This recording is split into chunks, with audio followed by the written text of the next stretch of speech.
yon na may kita pa rin yung operator at yung driver.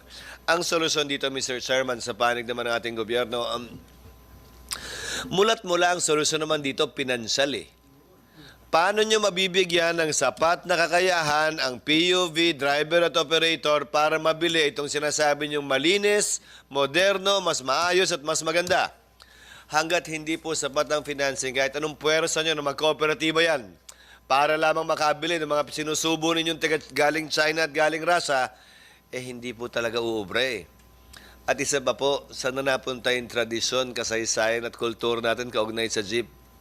Hanggang ngayon po yung mga ambassador natin, pati po ako bilang Senate President ngayon, yung ibang mga senador natin at kongresista, ang pinapamigay po ay yung simbolo pa rin ng jeepney hanggang ngayon eh. Dahil parte na ito ng kultura at kasaysayan ng ating bansa. Isang ganun, buburahin nyo? Sino kayo? At sino nagsabing may kapangyarihan kayong burahin nyo ng ganun-ganun na lamang?